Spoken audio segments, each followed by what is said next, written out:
Greetings, everyone, and welcome. It is August the 5th, 2:30 here in Ukraine, and I have some breaking news coming out of Russia on official statements in regard to Iran, news on Turkey, and massive strikes that happened overnight and early this morning. Thank you for being here. We appreciate each and every one of you.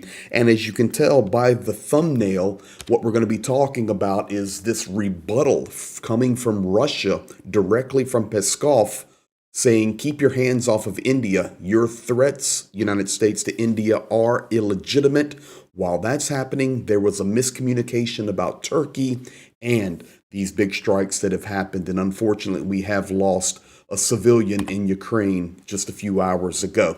So officially now, Peskov, just an hour ago, came out and stated that the United States demands that India stop trade with Russia and refuse to buy Russian oil are actually threats. Now, I have this translated and I'm quoting it for you.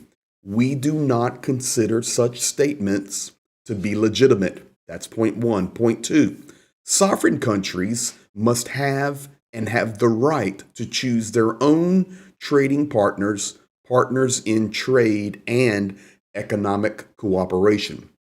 Now, I can also tell you that the assistant to the prime minister for national security of Iran for India, is coming the 7th of August to meet in Moscow with the Kremlin. So there are things going on behind the scenes. Now, this is right on the heels of Andriy Yermak, the advisor to the office of president. You know who this guy is, dropping the information that Indian components are inside Shahed drones that are used to attack Ukraine every day. Very interesting development here and the timing of it. We've known about the 28 to 30 nations, including the United States and China and European nations, components are inside the Shaheds. But now Yermak coming out and saying, hey, here's the Hindustan Times. Look at this. Indian parts are inside the Shahed. So now it's not just we are purchasing oil, and we being India, to supply the Russian war machine, but in addition to that, we're also supplying components. Listen, you guys know as well as I do that economies run, there are components everywhere being sold. And it's not just as simple as wave a magic wand, shout out a tweet, and everything is good. It's way much more complicated than that. And we're just going to see that as we proceed through this week. Now, this happened. This is coming out of the Turkish papers that Erdogan, are you going to be coming to Kyiv? There's going to be the first meeting between Erdogan and Zelensky since 3 weeks before the full-scale invasion began in 2022. And it's going to happen at the same time that Witkoff is going to be there in the Kremlin with Russia. That was the big news here in Ukraine overnight into this morning, but it's not true. The ambassador of Ukraine to Turkey denied that information about a supposed visit of Erdogan to Kyiv in the coming days. There is no confirmation, and there is no plans for a state visit of Erdogan to Kyiv. So that was pushing around the mill. Now, overnight, two massive strikes. One, Ukraine hammering a train station in the Rostov region. I'll show that to you. And as well, Russia devastated the Lozova city train station. It's a logistical hub and also civilian infrastructure. We lost a Ukrainian, 10 wounded just a few hours ago. But let's start with the Ukrainian attack. Ukrainian UAVs attacked the Tatka railway station in the Rostov region. This is the 12th attack on Russian railways in the last 15 days. The distance from that rail station to the front lines about 280 kilometers at the closest area. So I have here on this map for you the actual border of Ukraine. Of course, some of that is now occupied by Russia, but the blue is the real border of Ukraine, and you can see where this train station was. If I come over and give you guys this view, I can also show you. Here is the city of Poltava. the city of Kharkiv, Zaporizhia, Dnipro, Kyiv is up this way, and Ukraine actually hit right here. This is where they did the devastating attack on this railway. But what Ukraine attacked was not just the infrastructure, but once again, the fuel. Take a look at this. I think it's right here.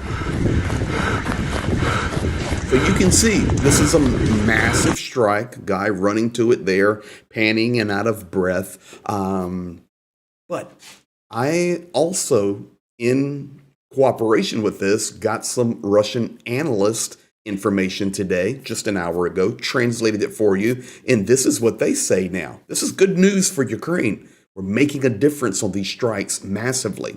The enemy continues to strike our transport infrastructure. Sources note that the wholesale price of AI 95 gasoline on the St. Petersburg Exchange has reached a historic high, exceeding 77,000 rubles per ton. The increase in gasoline price is partly due to the UAV attacks on the oil refinery that happened on August the 2nd, which did major damage. This is Russians talking about the Ukrainian strikes.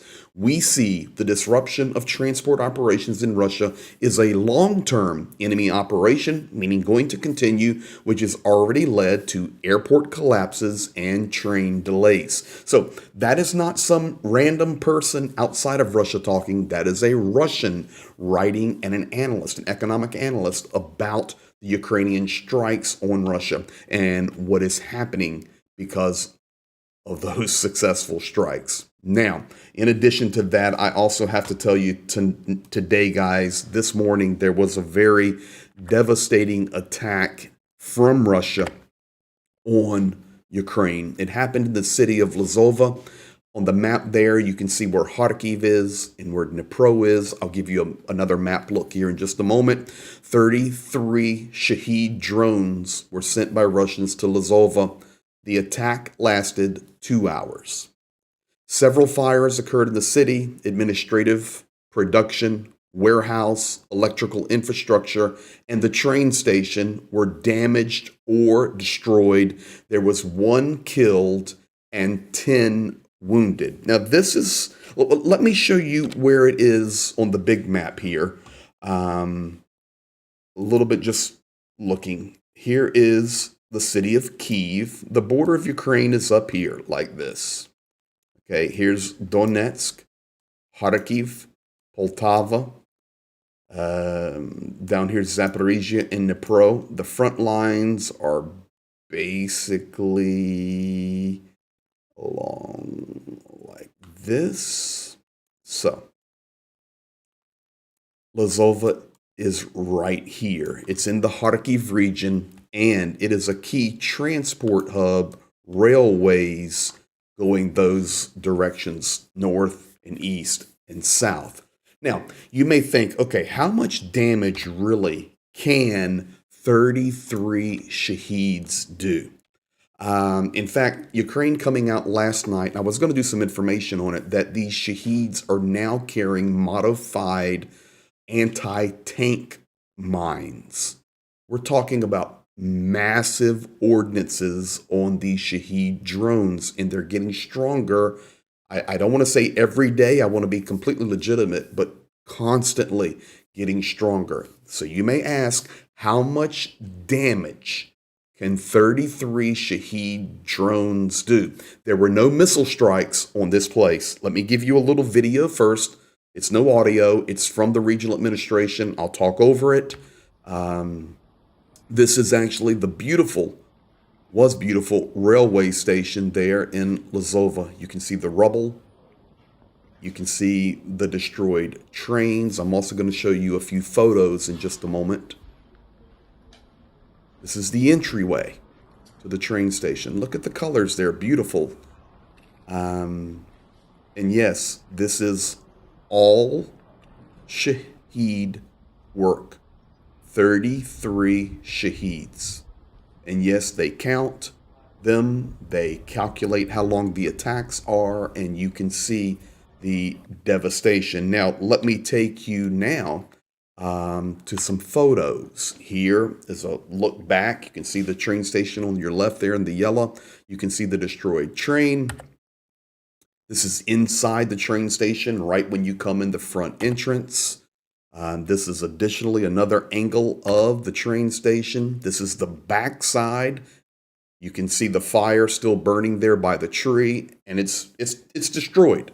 Guys, there's nothing happening there now. This is the front side. Fire service is working, and it is just a devastating attack on the city of Lozova. And yes, it will have an effect on Ukrainian transport and logistics. So this is where we're at right now, approaching the 3 p.m.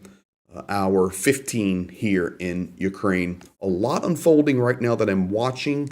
So maybe a live later or another video update. Thank you for being here. Thank you for subscribing. Thank you for commenting.